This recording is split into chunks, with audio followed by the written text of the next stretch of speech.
Hare Rama, Rama Rama, Rama Rama, Hare.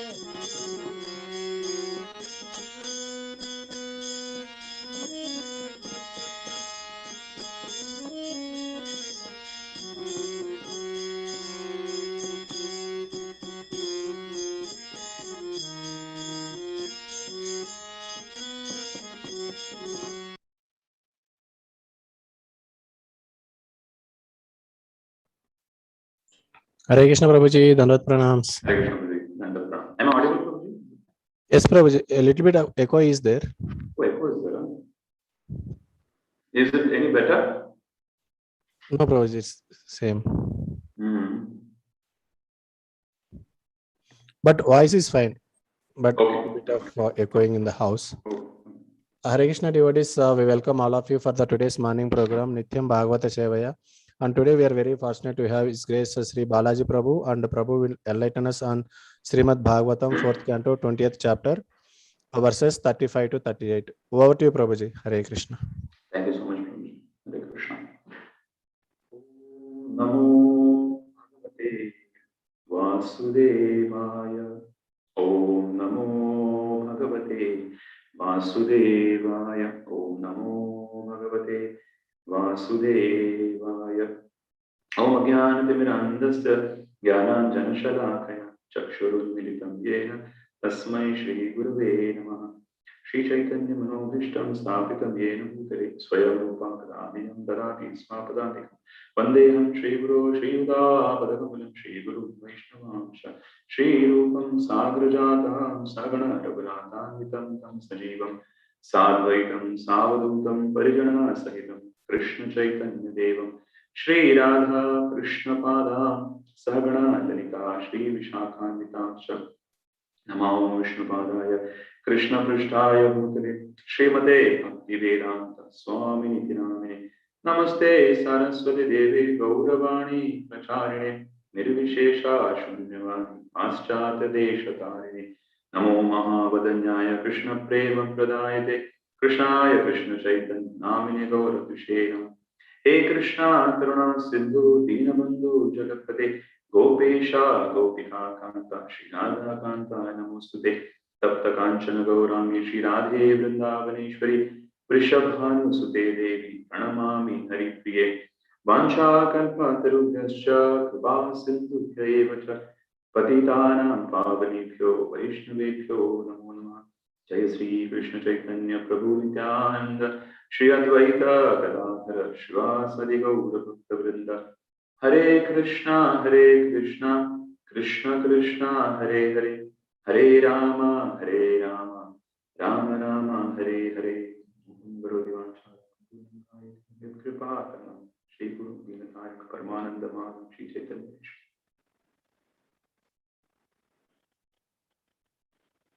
Hare Krishna. So welcome all to the Nityam Bhagavatam Shravanam. So today our discussion will be from Canto 4, Chapter 20, Shlokas 35 to 38. Before that, we will chant one shloka, which is in glorification Srimad Bhagavatam.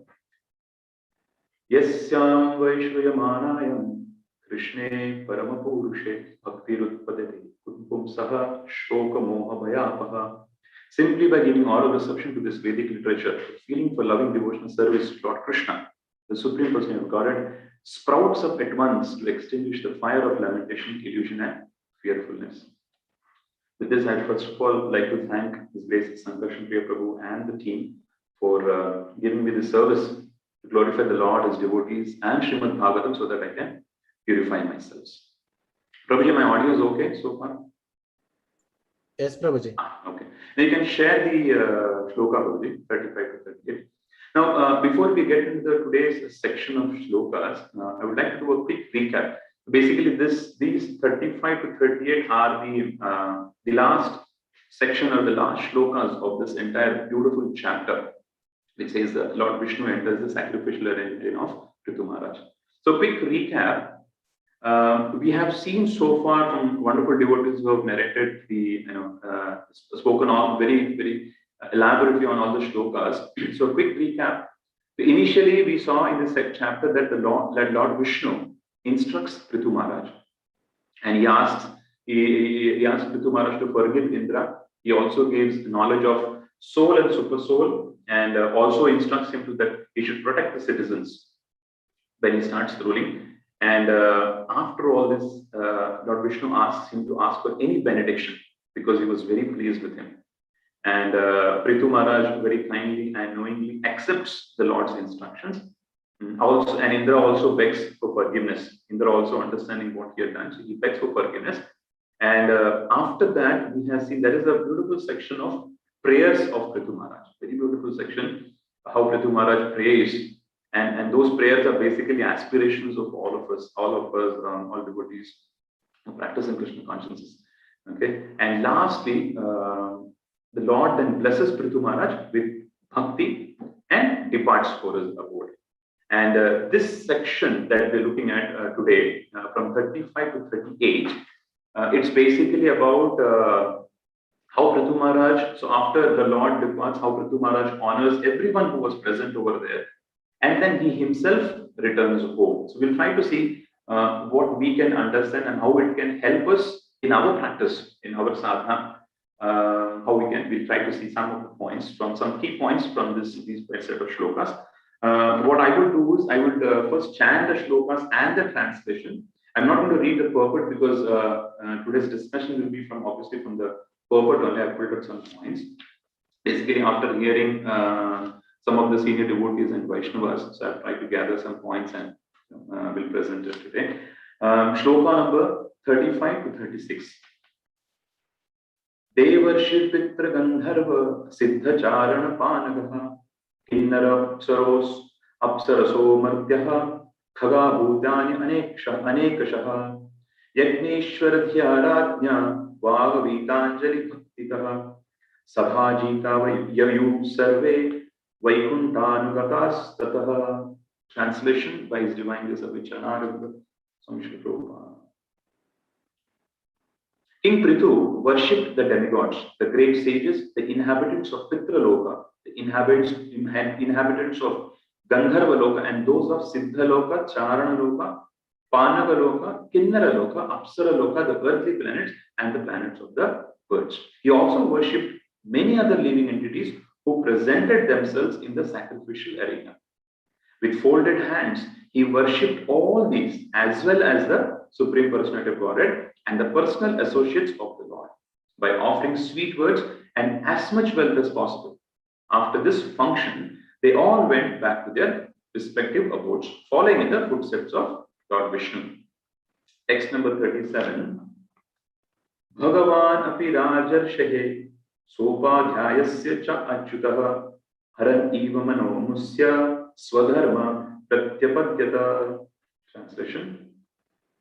The infallible Supreme Personality of Godhead, having captivated the minds of the king and the priests who were present, returned to his abode in the spiritual sky. And the last shloka, text number 38.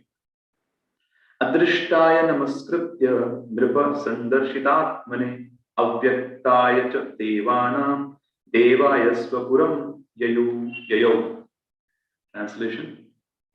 King Pṛthu then offered his respectful obeisances unto the Supreme Personality of Godhead, who is the Supreme Lord of all demigods. Although not an object of material vision, the Lord revealed himself to the sight of Maharaj Pṛthu. After offering obeisances to the Lord, the king returned to his home. And this is basically the sense of Bhaktivedanta purpose of the 4th canto, 20th chapter, entitled Lord Viṣṇu's appearance in the sacrificial arena of Maharaj Pṛthu. So, some key aspects. So basically in this verse, in verse number 35 and 36, the key aspect in this shloka is about giving respect to others. You would have all heard how Raghunath Das Goswami, who was so attached to Srimati Radharani, so much that he was even adverse to Chandravali. At one time, someone got buttermilk in the leaf from the village where Chandravali stayed. He in fact threw it at one, saying why it was got in the leaf. It was so much he had developed attachment to Srimati Radharani. So the idea here is, and obviously not to imitate these wonderful souls, but the idea is not to be adverse, rather try to inculcate the deep attachment to Krishna and become adverse to all other non-relevant activities. Anukulisya sankalpa, pratikulesya varjanam. And the real process here is to develop love to Krishna while respecting everyone else. And this is what Pṛthu Maharaj is teaching us, that unless we develop respect to each and every living entity, our yajna will not be perfect. And why is that? Because Lord is never alone. Lord's importance increases when all his associates are there. Lord's opulence magnifies when his associates are there. So Lord also expects that we should respect all others. What we also learn, in fact, and there is another lesson from this learning is, it is so important to learn to respect others, thinking how small I am. And that is actually the secret in the spiritual world. In the material world, it is the exact opposite, where it has been taught to see that and how big I am, and that is actually becomes the goal of the life. In fact, parents also teach children to live in the society by raising our heads and not going down. That fueling up that ego, that false ego which is in us. And that is the culture. That has become the culture. That has become the norm. Parents, in fact, become happy that my son has become so big. My son is in such an IT company, in such a big Microsoft and IBM and all those things. So, all this, they will start naming, they will be very happy that name all these big companies. And the primary reason is that we want to become bigger than God.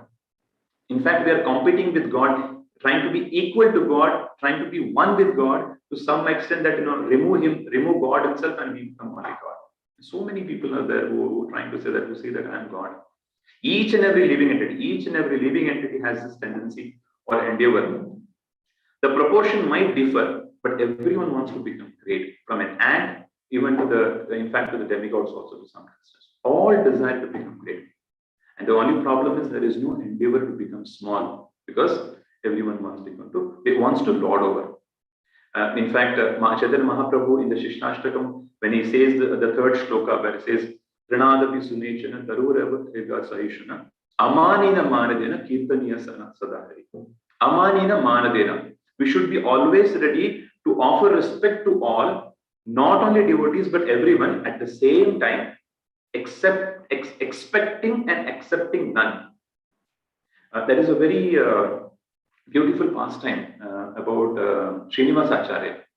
So his parents once told him to visit, go and visit Chaitanya Mahaprabhu. But before that, on the way you have to visit, you offer your respects to Janava Mataji, who is the consort of Sri Nityananda Prabhu. And when he met Janava Devi, she asked him to go and meet Abhiram Thakur. And we all know Abhiram Thakur used to have a whip, and with the whip, he used to give the love of product to whoever he would touch, or rather, in fact, whip is to give genuine Krishna fame. So when Srinivasa Acharya met Abhiram Thakur, so what Abhiram Thakur did was, he gave him some money, because Srinivasa Acharya had traveled long to meet Abhiram Thakur. So he said, why don't you do one thing?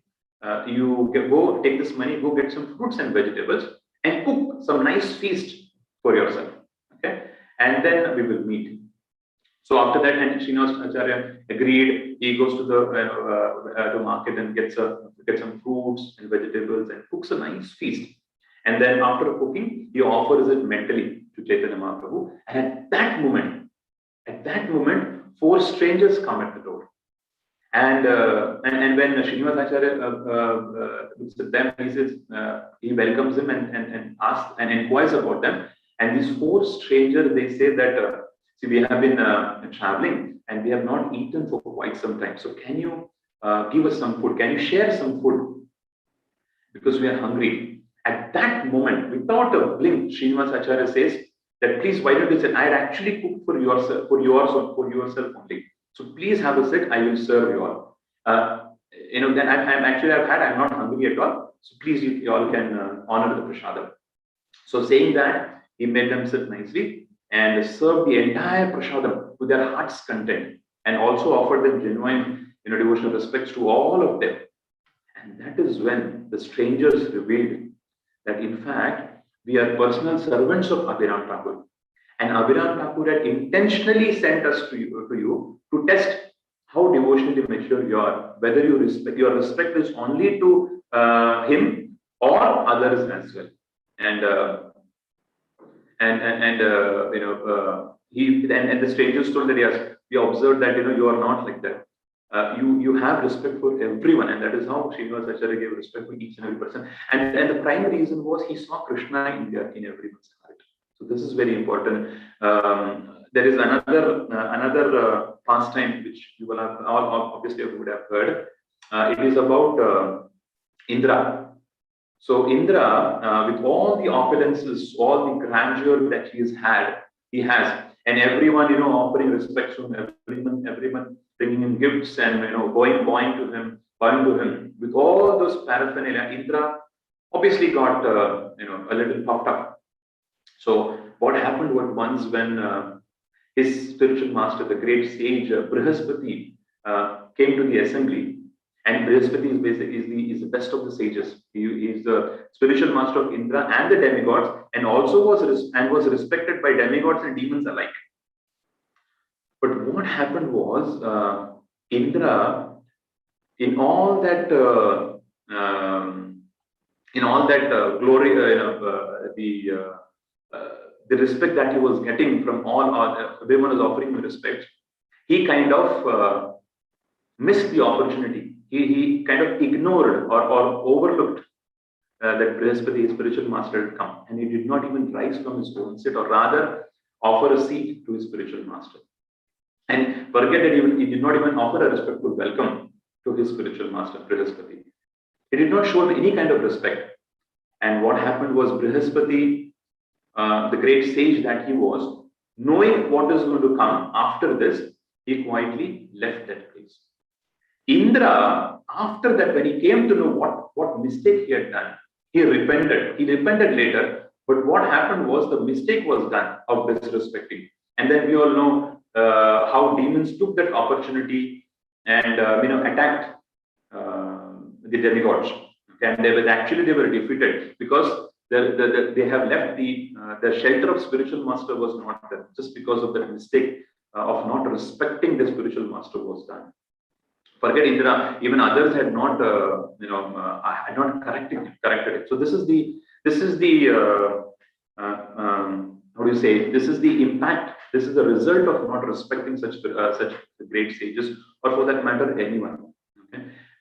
His Holiness Sachidananda Swami Maharaj very nicely explains one of his article and lecture about the word respect. The Latin word for respect is respectare, respect, A-R-E, and it actually means look again. So if you look at an example, for example, if you are talking to some devotee or looking at some devotee, okay, we might look at him in one way. There are two ways you can look at. So one way is basically you look at him, look at the devotee as like being like all of us. He has all the same needs as we have. He also wants to eat. He wants to be happy. He wants to be respected and to be recognized. If we look at a person in that angle, or for that matter, you might say, his interest, to some extent that, his interest might cross my interest, going into that particular mood also. Okay. So that is one way of looking. So then Maharaj says, if we look at the actual meaning of respect, it says, look again. So what we have to do is, as practicing, as devotees, the way we have to look at devotee is from the good qualities. What a good devotee this Prabhuji, or what a good devotee that Mataji is. That is how we should look again, rather than, so there is obviously a tendency to looking at a person in a very the usual conditioned way. But as devotees, as per our seniors and spiritual masters and senior devotees have been practicing, have been advising, have been telling us this, we have to always look at devotee in this perspective that, oh, what a good devotee the person is. What do I do? What do I see when I look at the same Prabhuji with Tattva Vichar? Basically, we have to see that he is a spiritual soul and a part of Krishna. He does not belong to any nationality or particular condition. We have to outright reject, omit all those thought process of thinking about the person's conditioning. He is we should say that he or she is an internal soul and dear to the Lord. And the Lord, and we all know that Lord loves all his parts and parcels. And thus, in this, he is in the heart of this devotee also. So which means the devotee's heart is a temple of the Lord, because wherever the Lord resides, it's a temple. So this is the vision that each one of us need to practice and change in our perspective, where obviously when we are dealing with devotees, especially with devotees, but obviously with others also, because Krishna, the Paramatma, is in everyone's heart, every living entity's heart. So this is what Prabhupada is trying to, from this particular, he's trying to elaborate as giving respect, and Pṛthu Maharaj also is trying to teach us. The second aspect, so basically from this shloka, the key aspect which we learn is that we have to offer respect to all, not only devotees, but everyone, at the same time expecting and accepting amanina manajan. So these are the key, this is one of the key aspects of this. Now going to shloka number 37, Srila Prabhupada stresses upon two aspects in that particular shloka, from that particular shloka. First one is, Srila Prabhupada stresses on the word Achyuta. Okay, so that is the first word. Now, the word Achyuta, Srila Prabhupada says that is the difference between the Supreme Personality of Godhead and a conditioned living entity. What does that mean? Is Prabhupada says Supreme Personality of Godhead, Krishna, is Achyuta, whereas the living entity in this material world are Achyuta, means they have fallen down from the spiritual world and accepted a material body, to suffer or try to enjoy. But when Krishna comes, he does not come in a different body. His body is the same as in the spiritual world. And that is the reason we don't say that Krishna is born or Krishna has, for that matter, from medical perspective, died. We say that it is Krishna appears and Krishna disappears. Hence he is called Achyuta, because he does not fall down, he appears. And to explain this, to elaborate this more in one of other shlokas, Srila Prabhupada gives an analogy how to understand the appearance and disappearance of Krishna by the analogy of appearance and disappearance of the sun. There are two, three points which come out from that particular analogy. So we all know sun rises in the east and sets in the west. Now this doesn't mean that the sun is taking birth in the morning and dying in the evening. Rather, the sun appears and disappears. So in the same way, we should understand that Krishna appears and stays for some time and disappears. Now, another insight. Due to our limited sight, we fail to understand that sun is always there. So in the same way, Krishna is always there eternally. Okay? In fact, to some extent, we might also end up saying that the sun rises at this time and sets at a particular time. Now, that doesn't mean that time controls the sun. It's actually because of the sun appearing and disappearing, we are able to understand what is the time. So basically, sun controls the time in a way. Similarly, Krishna is not controlled by the time. Rather, he controls the time. Kalosmiyam. So one should not misunderstand or judge Krishna by the time factor of this material world. In fact, I've heard once that in Jagannath Puri, that the altar was not yet open, and the pandas were standing outside, and some people went and asked, "Arey, kitna baje khulega?" Like, what time it will open? What time will it open? What time will Jagannath ji give darshan? So that's when the panda immediately said, "Samay Jagannath samay se nahi hai. Jagannath is not controlled by time. Time is controlled by Jagannath. So Jagannath is by time. Samay Jagannath se hai. Jagannath samay se nahi." That way. So that is how we should understand. So just like in order to understand the science behind appearance and disappearance of sun, how all the scientists and researchers are trying to do, we need to know the science of Krishna consciousness to really understand the appearance and disappearance of Krishna. So hence, Prabhupada is stressing upon the fact that Krishna is Achyuta. He never falls down. He appears and disappears. Now, that is the first point. The second point, which is a very beautiful point, is Srila Prabhupada also mentions that Krishna is all attractive. The word Krishna means attractive, means all attractive. Okay? In Srimad Bhagavatam, there is a shloka, 7.9.9.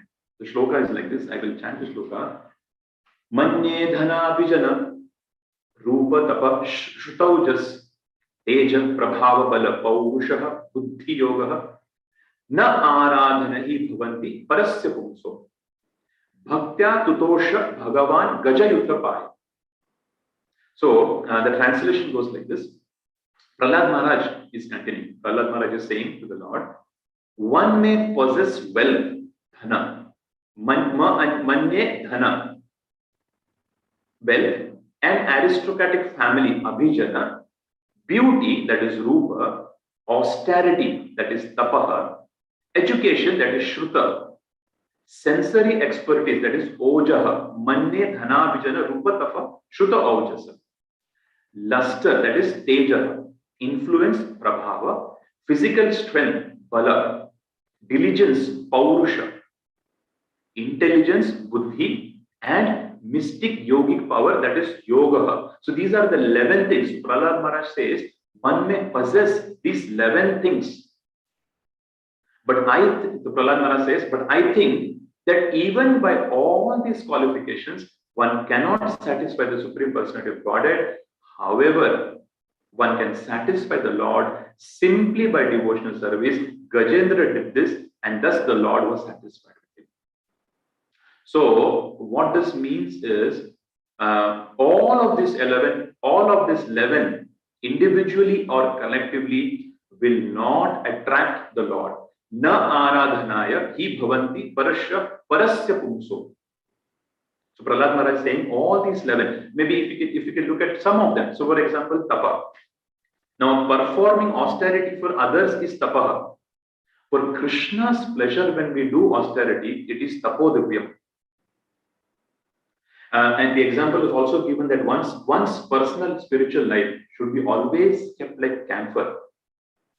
What does that mean is if the camphor is kept in the closet, it will be fragrant. But once it is kept in the public, gone. It is vaporized. It's gone.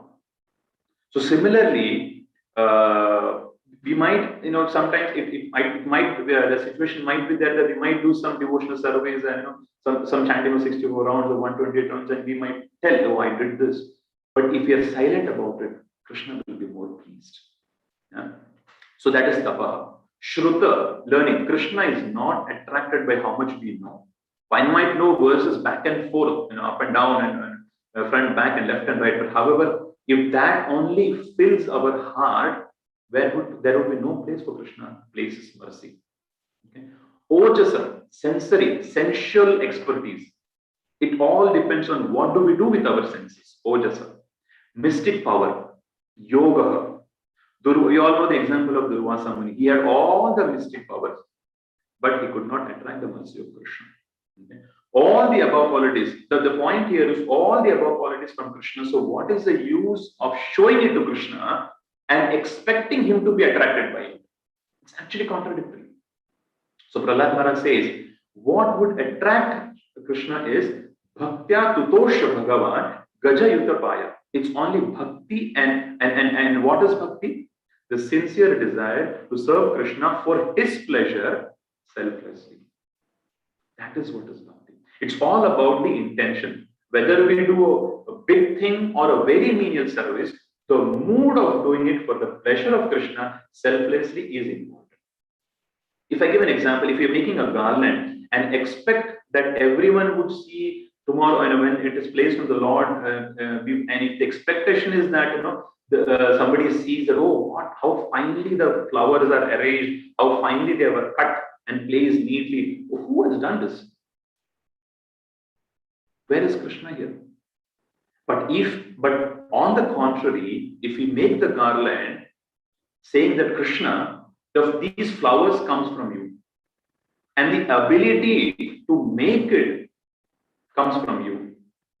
Krishna, I want to offer this little service to you. Thank you so much for accepting it. This attitude or mood attracts Krishna. The intention, basically the intention. Bhaktya mam abhijanati. Only by bhakti or devotional service one can understand as I am. Krishna says that in Bhagavad Gita. Okay. There is one very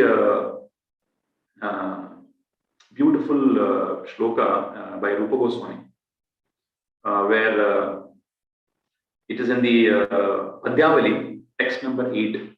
So he says, Vyadhasya charanam dhuvasya chavayo vidya gajendrasya ka.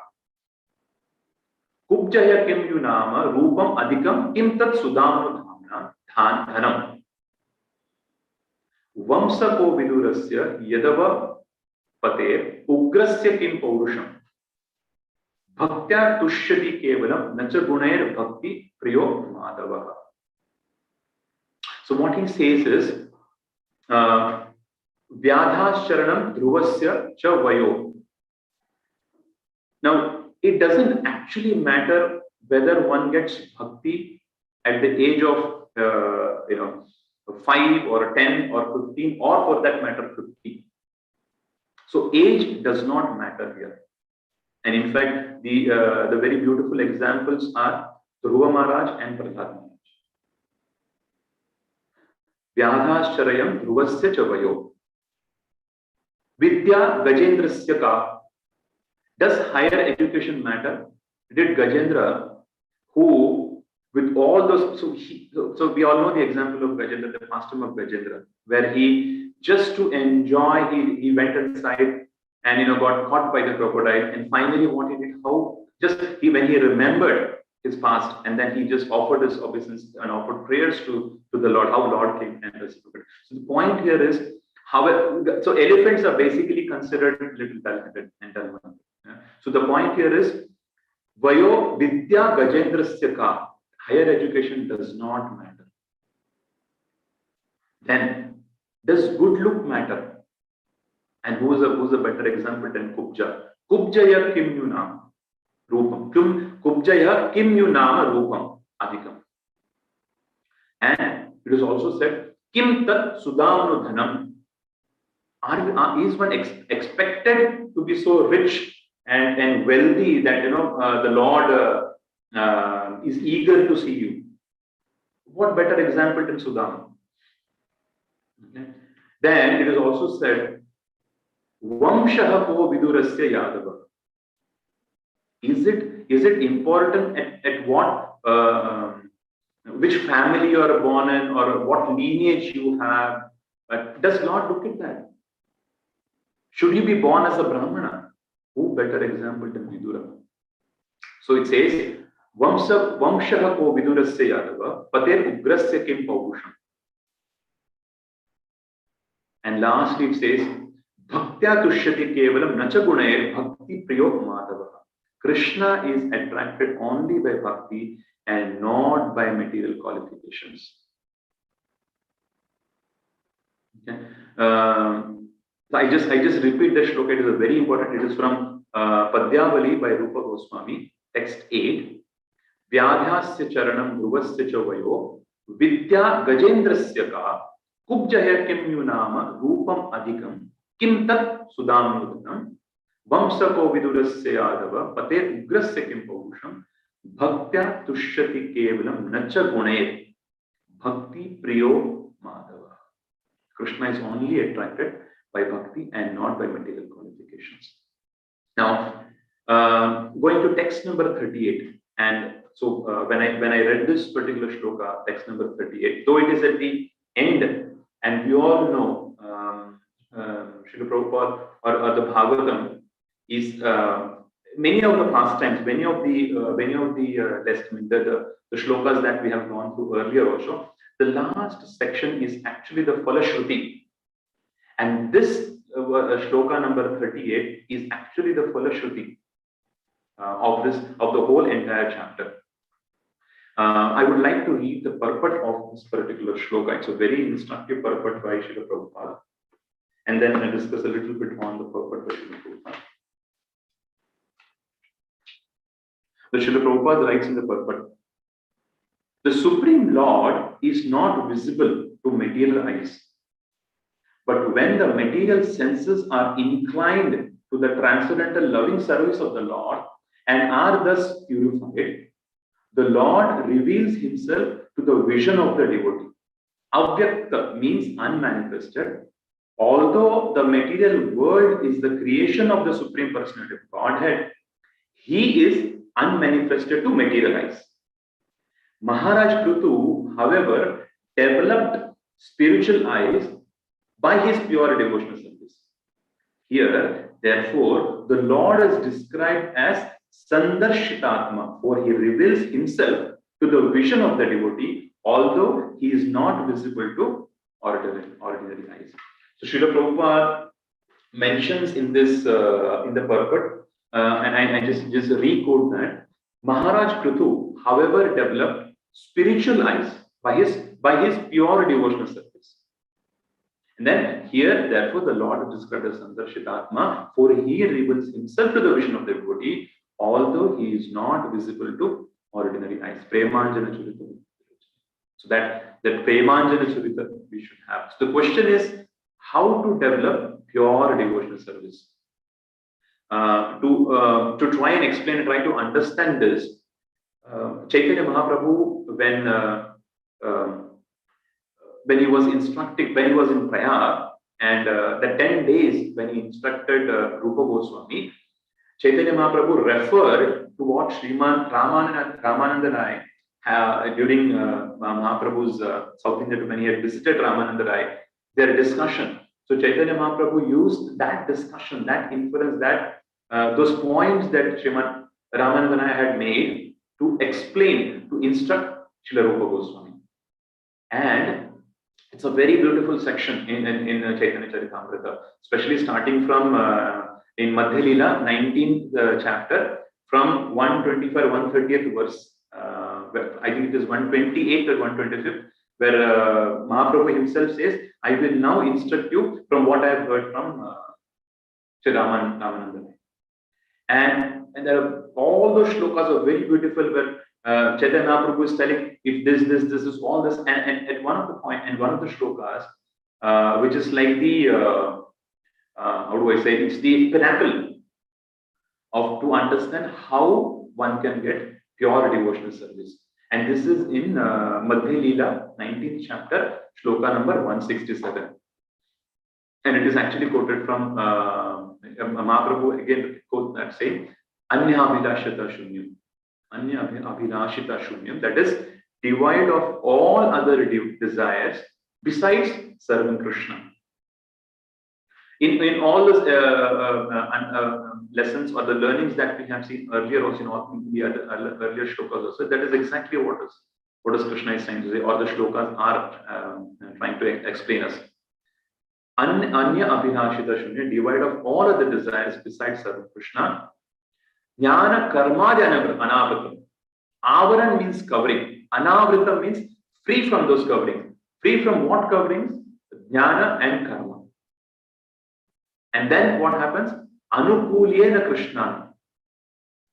Accepting whatever is favorable for Krishna consciousness. This is exactly what we saw in the earlier, from the Padyavali also and the other shlokas also, right? Krishna doesn't look at how opulent, how much of knowledge or how much of intelligence one has. He only sees that are we accepting those things which are anukula. So this shloka says, and this is in Bhakti Rasamrita, this shloka says, Jnana Karmadi Anavritam. We don't have to worry about that, karma and jnana, the intellect and the karmas. Only thing we have to do is, and which is very easy to do, is Anukulyena Yena Krishna. Just accept what is favorable to Krishna consciousness. And what happens because of that is Sheelanam Bhakti Uttamam. So what happens because of all this, we can attain, one can progress and one can attain pure devotional service. And to the purport of this verse in Madhya Leela 19.167, Srila Prabhupada mentions, and which is a very good learning also from this is, he says, Prabhupada says, if one can satisfy the spiritual master, Krishna is automatically satisfied. Yasya prasadat bhagavat prasad. This is the success of devotional service. Now, who better, who is more apt, who has more aptly exemplified this statement than Srila Prabhupada himself? We all know how how Srila Prabhupada, whenever, at every point, whenever there is anything that is directed towards Srila Prabhupada, Prabhupada always used to direct to his spiritual master. That only because of the mercy of my Guru Maharaj, I could achieve this. I could achieve what I have done. Srila Prabhupada has totally exemplified this statement that how one must satisfy one's spiritual master. I was really the other day when the initiation ceremonies were happening through his own Jayapatak Swami Maharaj, I was so touched, by the fact that how much Maharaj, goes to what extent to satisfy his spiritual master, and how much he's compassionate to give this mercy that he has received to all those devotees. I was thinking this when I was standing over there in the temple where the Homa was happening. I was really thinking in this particular aspect that how much Srila Prabhupada's disciples are striving, are putting their efforts, even though physically it is not possible for them, but even then they're putting so much efforts to give Krishna, to give that mercy that is flowing through the parampara, through Srila Prabhupada, and through them, they're passing on to, and how much they want each one of us, each of the living entity to take this, the process of Krishna consciousness. How much they are striving. So Srila Prabhupada has exemplified this particular statement, and for that matter, Srila Prabhupada's disciples has exemplified even more, is what I feel. To give away, so that they can in turn glorify their spiritual master.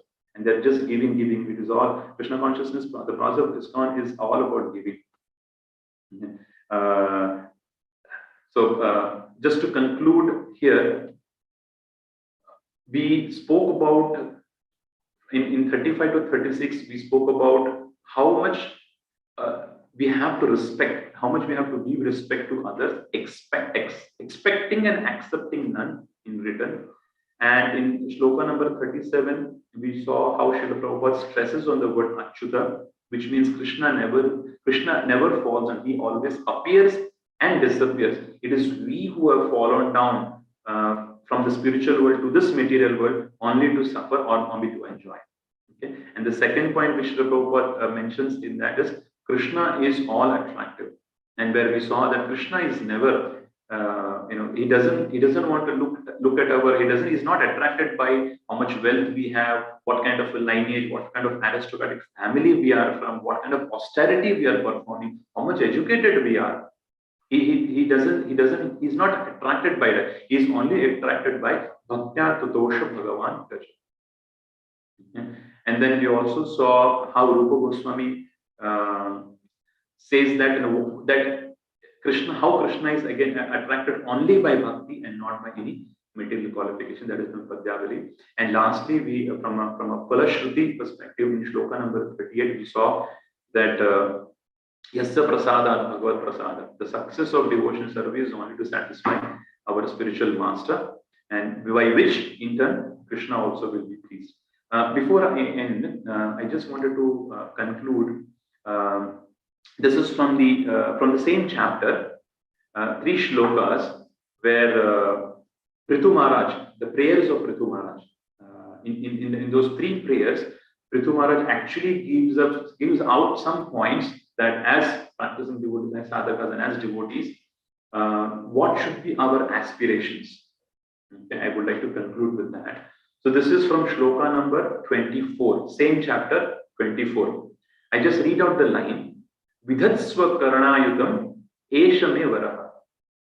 So Pṛthu Maharaj says, I want at least 1 million years to hear your glories from your pure devotees.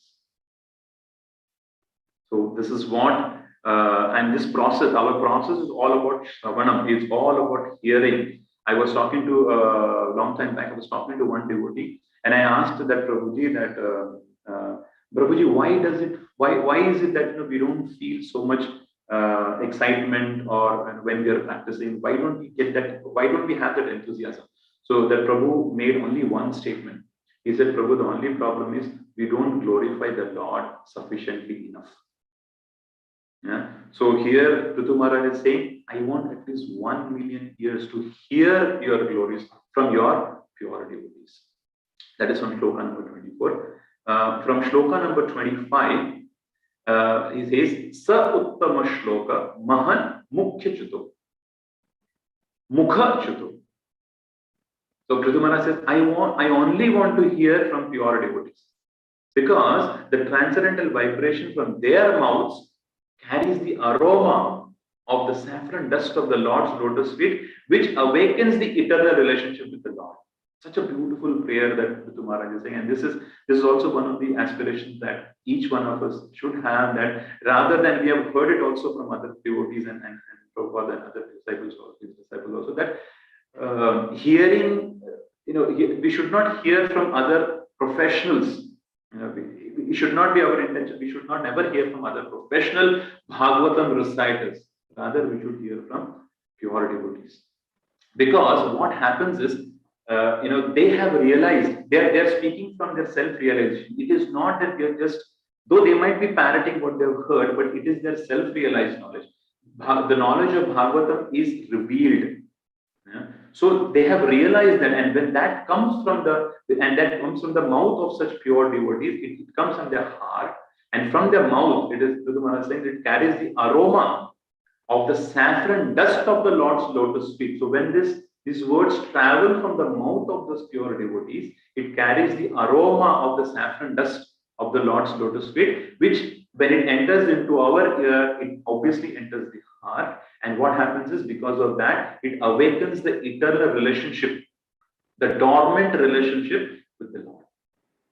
Such a beautiful statement, that prayer that Pṛthu Maharaj has. And last shloka, which is 26th shloka, he says, Yashaha Shivam Sushrava Arya Sangami. If one, in the association of pure devotees, hears even once, he does not give up that association unless he is an animal. So here, the stress is upon association. And with whom?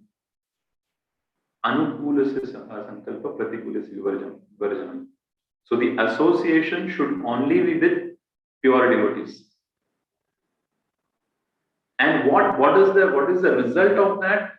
With that association, even if one hears once, if one hears even once, that taste develops that I want to hear again, and with that, he does not give up that association unless he is an animal. Okay?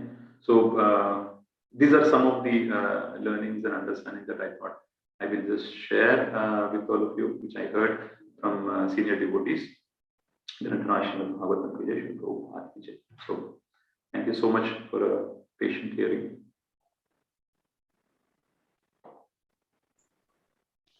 Hare Krishna Prabhuji, thanks a lot for the wonderful class. Thank you, Prabhuji. Hare Krishna Prabhuji, you want to say something or? No. Okay. It was really wonderful class, Prabhuji, and especially the meaning of respect, which you said, look again. Our natural tendency is that by default, the first look is what are the negative qualities or what are the bad qualities which we think of. Yeah. But you said that like look again, so there we have to see the good qualities of the devotees, and of course including all living entities. It was a really wonderful class, Prabhuji, and you have at the end summarized everything. So now devotees lines are unmuted and they can unmute and ask any questions. Hare Krishna. You can comment rather than. Hare Krishna, Shri Balaji Prabhu, Dandavat Pranam. Hare Krishna, Prasad. Thank you for very, very nectarian, wonderful class. Just one question, if you are okay to ask. So, yeah, we all understand, I mean, at least we understand that we should respect, but sometimes because of familiarity, we become casual with the devotees. we don't give, especially I'm saying it, don't give that respect which they deserve. So how do I kind of remind myself each time? Even I'm trying to practice that, Prabhuji. So I think one of the way that even I got reminded was I got humbled. Okay, so that is one way that Krishna reciprocates for us to understand that yes, we have to, whether it is devotees or for that matter non-devotees also, especially in our relationship, near and dear ones also, that respect has to be there. So the one way that I have got reminded is I've got humbled. By what I mean by that is I've got, so when I don't respect, it means it is disrespecting, and disrespecting means in any three ways, whether it is manasa, vacha or kaya. These three ways it could be, we could disrespect anybody. Manasa, it could be more subtle, that might not be visible to others. But what happens is when the disrespect happens to manasa, it actually gets translated, and if it gets repeated, it gets translated into our words and actions. So the next one is vacha. When it comes through vacha, words, that is what I mean when I said that we get humbled, is we get responded back also in that same disrespectful manner. And then the third one is physical. So the extreme thing is physical, whereby physical means we might disrespect anybody, so verbally or physically. But to your question of how do I remind ourselves is basically the only way that I can think of is when we hear, when we read through Bhagavatam, and there are some pastimes. You also know better the pastimes. Whether if I may take example of Brahma Vimona Lochana, Brahma Vimona, then our Indra pastimes, Govardhan pastime. To a certain extent, that is also kind of disrespecting the Lord, where so many things have happened, and the Lord understanding that yes, he is a devotee, but Lord in a very nice way reminded. So for us, the reminder would come via the devotees. That is what I felt, and that is also I've also experienced that such reminders come through devotees, either through through direct physical reciprocation, or through such when we are hearing from devotees, or when we are reading Bhagavatam or Bhagavad Gita. So those are the things. Those are the only ways for us that we get reminded. Only aspect is we should be alert when we are getting it. That is the only aspect. Otherwise, when you said familiarity, and familiarity obviously breeds contempt, right? So if that happens, then even if the reminder comes n number of times, there is no way that we respond to that reminders. So it is very important that consciously we have to remind ourselves, and gradually that goes to a stage of unconscious competence. That will definitely happen if we keep on repeatedly reminding ourselves. That is what my understanding. Thank you, Prabhu. Hare Krishna. Thank you. Hare Krishna, Prabhu. Very nice, wonderful class, Prabhu, and the prayers of Pṛthu Maharaj is very, very nice. Very beautiful. The last verse 26, where you said it goes, even when we hear once, the taste develops. It's very interesting. He doesn't want to leave the association. Yes, yes. Prabhu, one thing not from Bhagavatam, what was distracting me, my attention the whole time was the picture above you, on the right side you, there's a picture. What is, Prabhu, is it a gear? Is it a peacock feather on top of it? So basically this room is my daughter's room, Shreya's room. So we have pasted some pastimes of Krishna here, so that at least she can observe that. So that is actually a peacock feather, this one. It's peacock feather. Okay. Yes, and those are pictures of pastimes of Krishna. Yeah. So that she can. At that time it was distracting my attention. Oh, so sorry, Mataji. No, it's okay. So I wanted to just ask what it was. Sorry, Prabhu, I had to correct myself. I have to concentrate more. Thank you so much. Dandot Pranam. Sri Balaji Prabhu, it was a nice class. Thank you so much. Prabhuji, thank you so much. Hare Krishna Prabhu, thank you for the wonderful class. Lot of Hare Krishna. Thank you so much. examples. You were very in depth, so it was very, it was very practical, and a lot of places to apply. Thank you so much. Thank you, Prabhuji.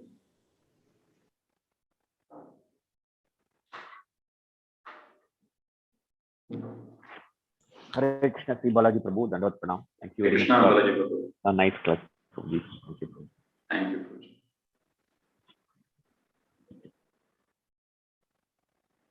Hare Krishna devotees, any other questions or comments?